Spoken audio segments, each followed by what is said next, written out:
আজ এই বেগুনগুলো ছিঁড়েই বাজারে নিয়ে যাই।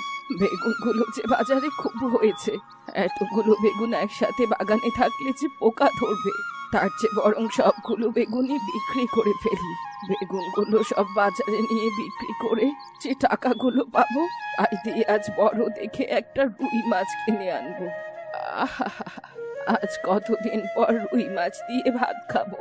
প্রতিদিন তো কোনো না কোনো মাছ খাওয়া হয়, কিন্তু রুই মাছ তো আর খাওয়া হয় না।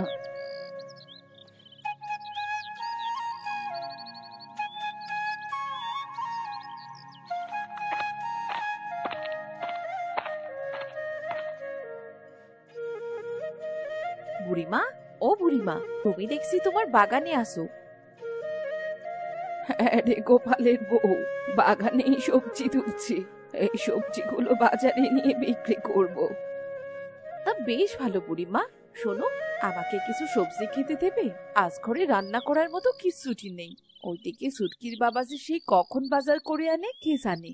ততক্ষণ পর্যন্ত কি আর বসে থাকা যায় বলো? তাই তোমার কাছে এলাম। যদি তোমার কাছ থেকে কিছু সবজি দাও, তাহলে নিয়ে রান্না করতে পারবো। কি যে বলিস না গোপালের বউ, তোকে আমি সবজি দেব না কেন শুনি? তা বল, তোর কি কি সবজি লাগবে? আমাকে দুটো বেগুন আর অল্প কিছু কাঁচামরিচ দিও, তাহলেই হবে, আর কিছু লাগবে না। আচ্ছা ঠিক আছে, দাঁড়া, তোকে আমি দুটো বেগুন আর অল্প কিছু কাঁচা মরিচ দিচ্ছি। আর শোন, আমি একটু পরেই বেগুনগুলো নিয়ে বাজারে যাব। ততক্ষণে আমার বাগানটা একটু দেখে শুনে রাখিস। গরু ছাগল যেন আবার বাগানের ভেতর প্রবেশ না করে। যদি একবার প্রবেশ করে ফেলে, তাহলে কিন্তু পুরো বাগানটা নষ্ট করে ফেলবে, বুঝলি? আচ্ছা বুড়িমা, ঠিক আছে। কোনো গরু ছাগল তোমার বাগানে কোনো ক্ষতি করতে পারবে না। আমি তোমার বাগান ঠিকঠাক মতোই দেখে রাখবো। তবে দাঁড়া, তোকে কিছু কাঁচা মরিচ আর দুটো বেগুন দিচ্ছি।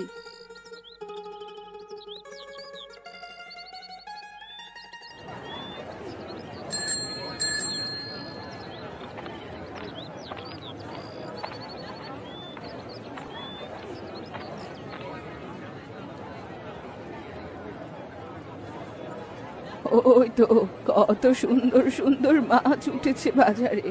আজ বেগুনগুলো বিক্রি করে বড় একটা রুই মাছ কিনবো। কি গো বুড়িমা, দাঁড়িয়ে আছো কেন? মাছ কিনবে নাকি? তা মাছ কিনলে বলো, তোমাকে বেশ বড় দেখে ভালো একটা মাছ দিই।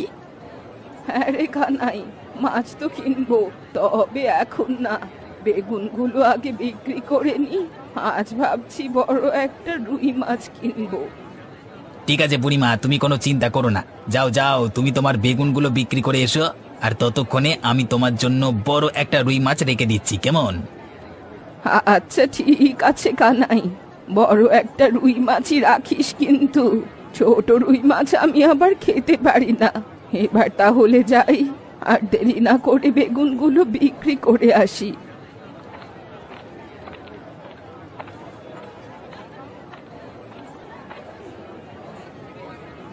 এই বেগুন আছে গো, বেগুন নিয়ে নিন। বেগুন একেবারে টাটকা সবজি বেগুন, আসুন আসুন। এই যে বুড়িমা, তোমার এই বেগুনের দাম কত? দেখে তো বেগুনগুলো বেশ তরতাজাই মনে হচ্ছে। হ্যাঁ গো, এই যে আমার বাগানের টাটকা বেগুন, একটু আগেই তুলে আনলুম। তা দাম বেশি যাচ্ছে না, মাত্র 10 টাকা কিলো। মাত্র 10 টাকা কিলো?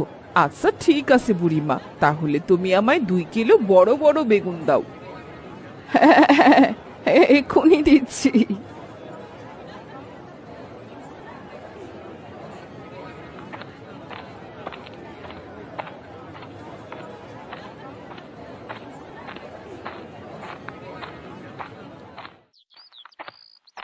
বাপরে বাপ, রুই মাছটা তো বেশ ওজন, কিছুতেই হাতে নিয়ে হাঁটতে পারছি না। ঝুড়িতে তুলে মাথায় করে নেব নাকি হাতে নেব, কিছুই বুঝতে পারছি না।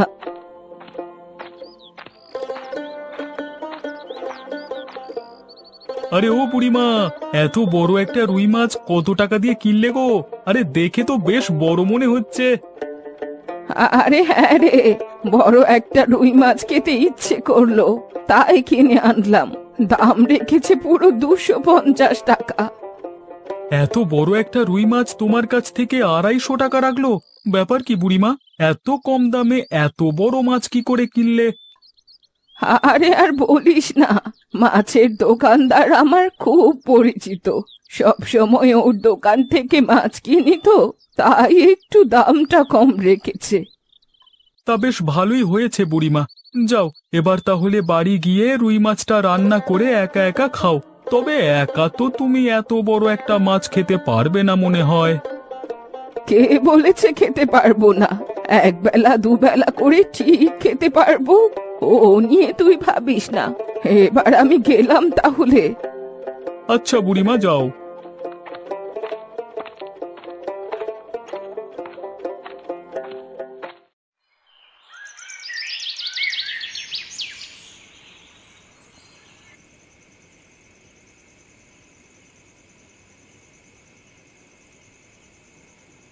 মা, আজ মাংসটা তো বেশ ভালো রান্না করেছো। ইস, কি সুন্দর ঘ্রাণ বেরোচ্ছে। ঘ্রাণে যে আমার পেট একেবারে ভরে যাচ্ছে মা। হ্যাঁ রে চুটকি মা, ঘ্রাণ নেওয়ার পাশাপাশি মাংসও খা। আজ তো বাজার করতে দেরি হয়ে গেছিল। মাছের বাজারে গিয়ে দেখি কোনো মাছ নেই। কি আর করবার, শেষ পর্যন্ত মাংসের দোকানে যেতে হলো। সেখান থেকেই 1 কিলো মাংস কিনে বাড়ি ফিরতে হলো, নয়তো তোর মা আমাকে আর আস্ত রাখতো না। আজ তো রাখবো কি করে বলো তো? তোমার প্রতিদিন যে এত দেরি করে বাজার করতে করতে রান্নার সময় চলে যায়, বলে কি আর একটু তাড়াতাড়ি বাজারটা করে আনতে পারো না? তাহলেই তো সময় মতো রান্নাটা করতে পারি। আহা গিন্নি, রাগ করো না। আমি তো চেষ্টা করি কাজটা শেষ করেই বাজারটা করে নিয়ে আসবার, কিন্তু কাজ শেষ হতে যে দেরি হয়ে যায়। হয়েছে হয়েছে, আজ যদি বুড়িমার বাগান থেকে কিছু মরিচ আর বেগুন না আনতাম, তাহলে মেয়েটাকে সারাদিন না খেয়েই কাটাতে হতো। বলো কি, বুড়িমার বাগান থেকে বেগুন আর মরিচ এনেছিলে? হ্যাঁ গো, তোমার আশায় বসে না থেকে মেয়েটার জন্য বুড়িমার বাগান থেকে বেগুন আর কাঁচা মরিচ এনে ভাজি করে দিয়েছিলাম। ভালোই হয়েছে, বুড়িমার বাগানটা ছিল বলে রক্ষা। শোনো গিন্নি, তোমার এই হাঁড়িতে রান্না করা কিছু মাংস বুড়িমাকেও দিয়ে এসো, কেমন? হ্যাঁ গো, তা তুমি মন্দ বলনি। দাঁড়াও, তোমরা খেতে থাকো, আমি ততক্ষণে হাঁড়িতে রান্না করা কিছু মাংস বুড়িমাকে দিয়ে আসি। সাবধানে যেও গিন্নি, বাইরে কিন্তু খুব অন্ধকার। আচ্ছা ঠিক আছে, আমায় নিয়ে অত ভেবো না।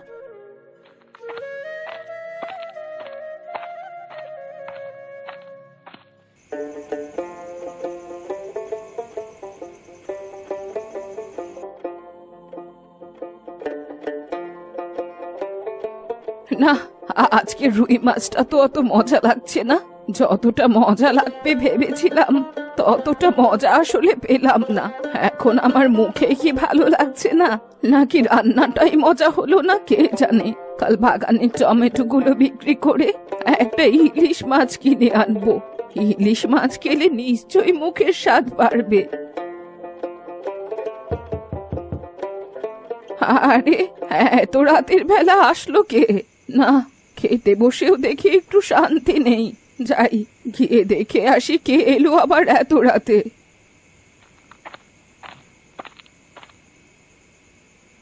আরে গোপালের বউ যে, তা এত রাতে হঠাৎ তুমি আমার বাড়িতে কেন?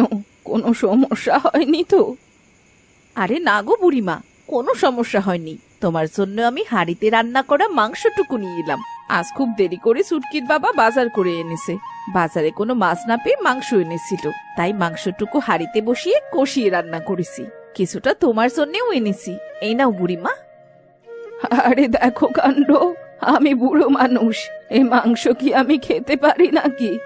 আমার খাওয়ার মতন দাঁত নেই রে গোপালের বউ। এই মাংস কামড় দিতে গেলে যে আমার দাঁতটাই পুরো ভেঙে যাবে। যা, এই মাংস তোরাই খা, আমি না খেয়েই খুশি আছি। বলো কি বুড়িমা, তুমি মাংস খেতে পারো না? তাহলে এই মাংসের ঝোলটুকু রাখো, আমি হাঁড়িতে কষিয়ে রান্না করেছি, খুব মজা হয়েছে। তুমি মাংস না খেয়ে শুধু ঝোল দিয়েই ভাত খেও। আচ্ছা ঠিক আছে, দে, না নিলে তো আবার তুই জোর করে দিয়েই ছাড়বি। এবার তাহলে আমি আসি বুড়িমা, সাবধানে থেকো, কোনো সমস্যা হলে আমায় ডেকো। আচ্ছা ঠিক আছে, তুইও সাবধানে যাস। হ্যাঁ বুড়িমা, ঠিক আছে, সকালে দেখা হবে।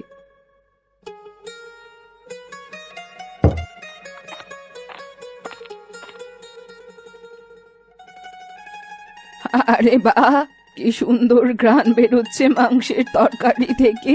গোপালের বউ বলল এই মাংস নাকি হাঁড়িতে কষিয়ে রান্না করেছে। আমি তো চাইলেও এমন হাঁড়িতে কষিয়ে রান্না করতে পারবো না, তবে মাংসের জায়গায় ইলিশ মাছ দিলে একেবারে জমে যাবে। এই তো কাল বাগানের টমেটো গুলো বিক্রি করেই বাজার থেকে ইলিশ আর একটা হাঁড়ি কিনে আনবো। এরপর সেই হাঁড়িতেই ইলিশ কষিয়ে রান্না করে খাবো।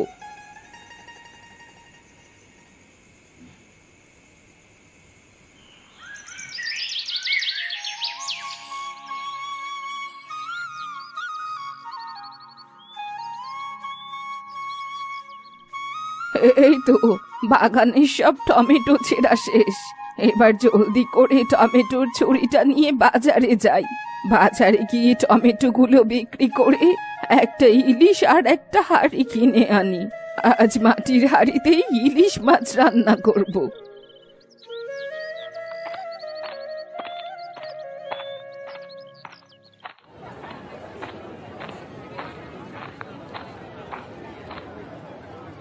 কি গো বুড়িমা, আজ কি মাছ রাখবো তোমার জন্য?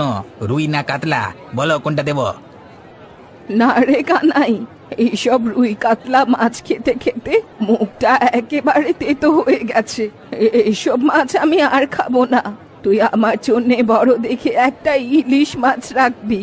ভাবছি আজ ইলিশ মাছ খেয়ে মুখের স্বাদটা বাড়াবো, বুঝলি? আমি টমেটো গুলো বিক্রি করে আসছি, যাওয়ার পথে তোর কাছ থেকে বড় একটা ইলিশ মাছ কিনে নিয়ে যাব, কেমন? আচ্ছা ঠিক আছে বুড়িমা, তুমি কোনো চিন্তা করো না, তোমার জন্য আমি বড় দেখে একটা ইলিশ মাছ রেখে দিচ্ছি, কেমন? হ্যাঁ হ্যাঁ, তাই যেন হয়। পরে বড় ইলিশ না পেলে কিন্তু আমি আবার নেব না। এবার আমি তাহলে যাই, টমেটো গুলো বিক্রি করে আসি।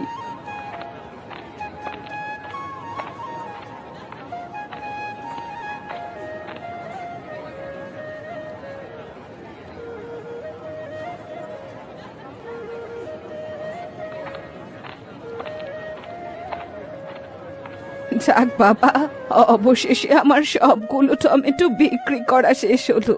এবার কি একটা মাটির হাঁড়ি কিনে আনি। মাটির হাঁড়িতে ইলিশ রান্না করলে যে বেশ মজা লাগবে।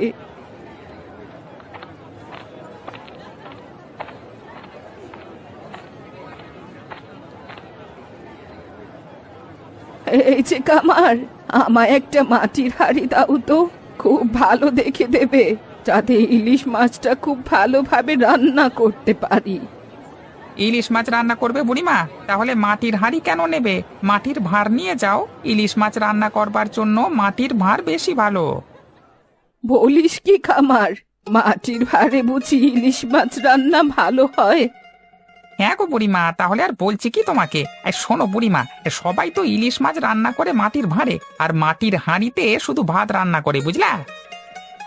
আচ্ছা ঠিক আছে, তাহলে তুই আমায় একটা ভালো দেখে মাটির ভাঁড়ি দে। হ্যাঁ বুড়িমা, এখনই দিচ্ছি। এই নাও তোমার মাটির ভাঁড়।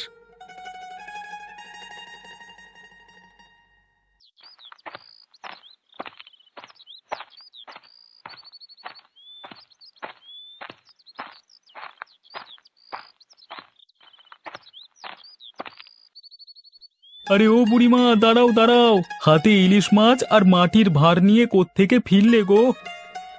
আর বলিস না রে, আজ ইলিশ মাছ রান্না করব, তাই বাজার থেকে ইলিশ মাছ আর মাটির ভাঁড় কিনে নিয়ে আসলাম। বলো কি বুড়িমা, তুমি মাটির ভাঁড়ে ইলিশ মাছ রান্না করবে? এটা তো অনেক আগেকার মানুষের একটা জনপ্রিয় খাবার। এই গ্রামের কেউ তো এখন এরকম করে রান্না করে না বললেই চলে। শোনো বুড়িমা, তোমাকে একটা কথা বলি, যদি তুমি মাটির ভাঁড়ে সত্যি সত্যি ইলিশ মাছ রান্না করো, তাহলে আমাকেও একটু খেতে দিও, কেমন? আচ্ছা ঠিক আছে, তুই তাহলে আমার বাড়ি আসিস, তোকেও কিছুটা খেতে দেব। এবার আমি আসি, তবে আমার অনেক তাড়া, বুঝলি? ঠিক আছে বুড়িমা, যাও। আমি কিন্তু সময় মতো মাটির ভাঁড়ের ইলিশ মাছ খেতে তোমার বাড়িতে চলে আসবো, কেমন? আচ্ছা আসিস, কোনো সমস্যা নেই।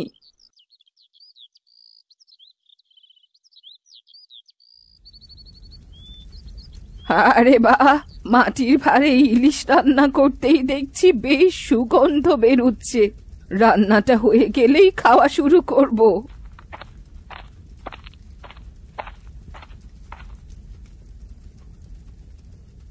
আরে ও বুড়িমা, তুমি আজ কি রান্না করছো গো? তোমার হাতের রান্নার ঘ্রাণে একেবারে পুরো গ্রাম ভরে গেছে গো।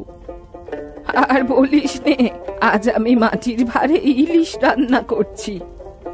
মাটির ভাঁড়ে আবার ইলিশ মাছ রান্না করছে? বলে কি বুড়িমা, এরকম রান্নার কথা তো আগে কখনো শুনিনি।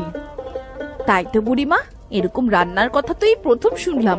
তুমি আবার এরকম রান্না কোথা থেকে শিখলে? এই তো সেদিন তুই মাটির হাঁড়িতে মাংস রান্না করেছিলি, আর তখনই আমার মাথায় চাপলো যে মাটির হাঁড়িতে মাংসের বদলে ইলিশ রান্না করব। যেই ভাবা সেই কাজ, বাজারে গিয়ে একটা ইলিশ মাছ আর মাটির ভাঁড় কিনে এনে রান্না শুরু করে দিলাম। আর তাতেই পুরো গ্রাম তোমার রান্নার খানে একদম ভরে গেল। শোনো বুড়িমা, আজ কিন্তু তোমার হাতের এই রান্না খেয়ে আমরা কোথাও যাচ্ছি না। আচ্ছা ঠিক আছে, তোরা সবাই বস, আমি তোদের মাটির ভাঁড়ে ইলিশ রান্না করে খেতে দিচ্ছি।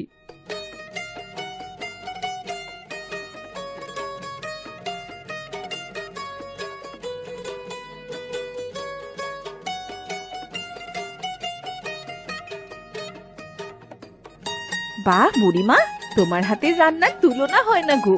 এই প্রথম মাটির ভাঁড়ে ইলিশ রান্না খেলাম। আহ, খেতে কি স্বাদ! সবসময় মাটির হাঁড়িতে মাংস রান্না খেয়েছি, কিন্তু কখনো মাটির হাঁড়িতে ইলিশ মাছ রান্না খাইনি। ওরে, তোদের মতো আমিও প্রথম মাটির ভাঁড়ে ইলিশ রান্না খাচ্ছি রে।